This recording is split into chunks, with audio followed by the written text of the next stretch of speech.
Agora nesse vídeo a gente vai enxergar como que a gente consegue trabalhar com essas visualizações para a gente conseguir facilitar a nossa interpretação, ok? Então a gente tem essa opção aqui de propriedades da operação, certo? Então a gente clica aqui nessas propriedades e vai aparecer essa tela aqui na direita me dizendo quais são as ordens de produção, nesse caso, né, que eu tenho disponíveis. Então se eu clicar em alguma delas, né, ela vai ser realçada. E ela vai me dizer, por exemplo, olha, aqui é uma ordem de produção que tem 2 operações, ok? Outras podem ter mais, podem ter menos, tá? Mas imagina que isso não seja uma coisa vantajosa para mim, tá? Imagina que, por exemplo, eu queira enxergar alguma outra propriedade dela. Por exemplo, se eu tenho uma falta de material, por exemplo. Então, a gente pode vir aqui dentro dessa opção de gerenciar os perfis e dizer assim, olha, eu quero criar uma nova visualização para a gente, dizendo, olha, é uma opção de status da demanda, para a gente saber se a gente vai ter a nossa matéria-prima suprida ou não. Aí vai aparecer uma tela assim, e a gente vai escolher qual é a nossa cor principal aqui em cima, tá? Então a gente seleciona esses 3 pontinhos e a gente escolhe tema de cores, tá bom? Vai aparecer essa seleção e a gente vê, por exemplo, olha, eu vou chegar aqui no status da demanda e daí ele vai me dizer, olha, aqui a gente vai ter a demanda satisfeita e aqui demandas que tem falta, certo? Eu posso, por exemplo, colocar como texto para saber qual é a ordem de produção que vai estar faltando, então eu posso colocar aqui o número da ordem de produção, eu posso colocar, por exemplo, a operação que vai faltar, tá? Então eu venho aqui, por exemplo, o número da operação e assim eu tenho uma visualização, né, uma propriedade de status da demanda. Então o que acontece? Se eu selecionar aqui faltas, ele vai me realçar essas ordens daqui e esses daqui. Se eu realçar esses que estão satisfeitos, ele vai me dizer quais são as ordens de produção que tem as minhas demandas de produção atendidas. Ok? Agora vamos fazer o seguinte. Vamos colocar mais informações aqui dentro para a gente poder explorar melhor a nossa programação. Imagine, por exemplo, que a gente queira ter uma visão de cliente, para eu saber como é que está os meus clientes aqui dentro da minha programação. Eu posso vir aqui e criar uma visualização chamada, por exemplo, cliente. Quando eu clico salvar, ele vai me dizer, olha, o que você quer fazer? Eu quero pegar aqui meu tema de cores e eu vou colocar, que nem a gente colocou antes, aquelas tabelas, né, os atributos, né? A gente tem aqui aquela tabela cliente. E eu posso colocar no texto, se eu quiser, qual é o nome do meu cliente, certo? Então a gente está falando tabela cliente. E daí o que acontece? Aqui eu vou ter uma visão de como está distribuída a cada ordem de cada cliente, ok? Então eu consigo enxergar, por exemplo, as ordens que estão atrasadas, as ordens que estão adiantadas, se tem mais setup, se tem menos setup, certo? Eu consigo visualizar elas aqui.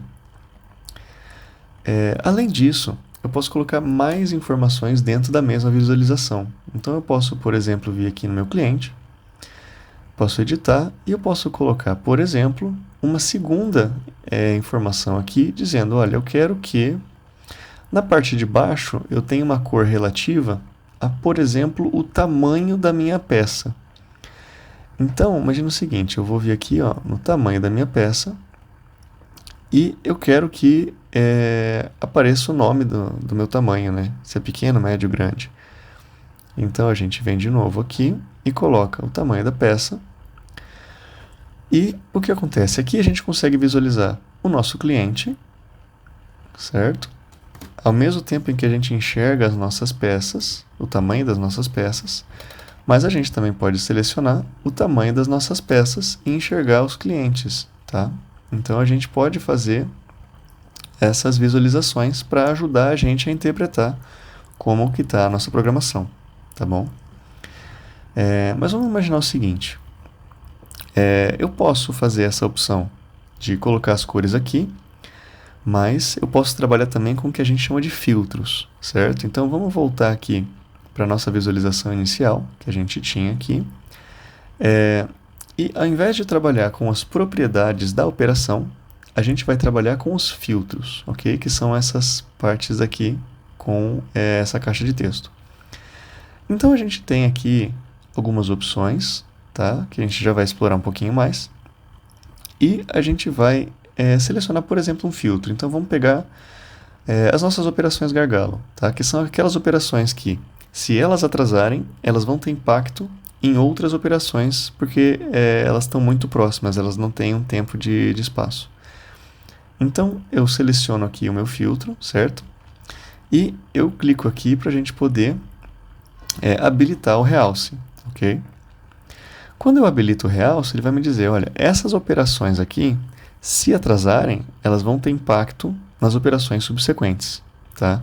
Então a gente vê que o corte é um setor muito crítico e a qualidade também, tá? Porque, por exemplo, se eu vier nessa operação azul aqui e realçar, né, um realce, a gente pode clicar aqui, realçar, colocar nas minhas operações, a gente vê que elas estão muito próximas. Então, essa operação aqui e a próxima de acabamento, elas não têm margem de segurança, ok? Então, se essa operação de montagem atrasar, ela vai impactar diretamente no acabamento. E não é isso que eu quero, certo? Então, a gente começa a enxergar possibilidades de análise aqui do começo já. Mas vamos imaginar que a gente queira, por exemplo, enxergar uma propriedade que a gente quer fazer combinações de propriedade ou propriedades que não estão por aqui. Então imagine que eu queira ver só propriedades de prioridades. Então eu vou colocar aqui adicionar uma expressão e eu vou criar uma expressão de filtro para mim. Então o que eu vou fazer? Eu vou falar assim, olha, eu quero fazer um filtro de prioridade e eu quero ver só aqueles que têm, por exemplo, uma prioridade de 10, de 20 e de 30, tá? Então eu vou escolher o meu campo prioridade.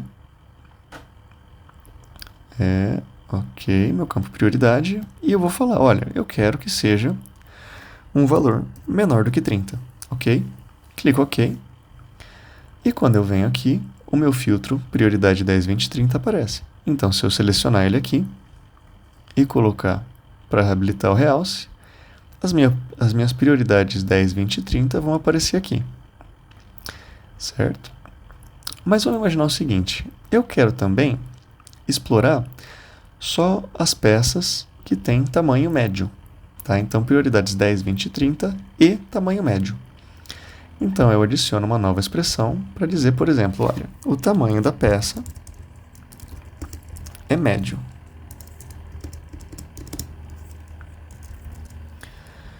Então, o que eu vou fazer? Eu vou escolher aquela propriedade que eu tinha, certo? Do tamanho da nossa peça, que é a nossa tabela de tamanho.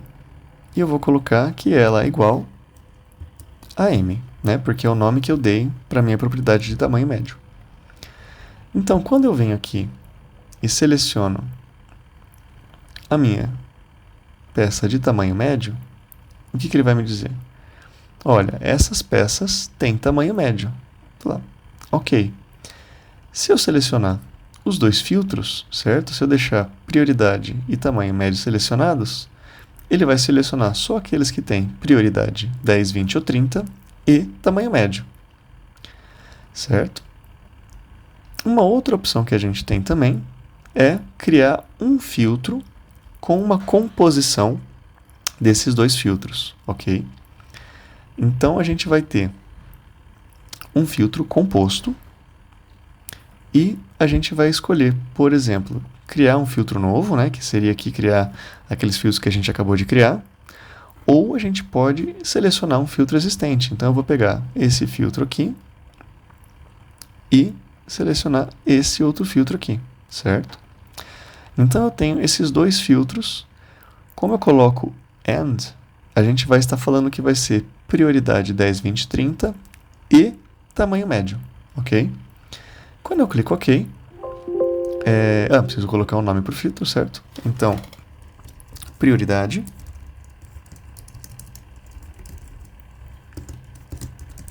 e tamanho.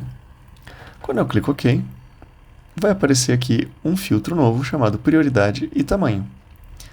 Quando eu faço a seleção desse filtro prioridade e tamanho, ele me traz esse filtro com as operações que eu tinha selecionado antes, tá? Aqui só, antes da gente terminar esse pedaço, é só interessante da gente lembrar que se a gente for querer deletar um filtro, se a gente for apagar um filtro que ele é usado para outro filtro, ele não vai deixar a gente apagar. Então, o que acontece? Quando eu vier aqui para falar, eu quero apagar um certo filtro, imagina um tamanho médio. Eu não quero mais ele, eu quero apagar. Quando eu clico excluir, ele vai me dizer, você quer apagar mesmo? Quero. Ele está me dizendo que ele não pode ser excluído porque ele está sendo usado por um outro filtro, tá? Então, se eu apagar primeiro esse daqui, que é o composto, e depois apagar o tamanho médio, ele vai poder ser apagado porque ele não vai estar tendo nenhum outro filtro que está dependendo dele, ok?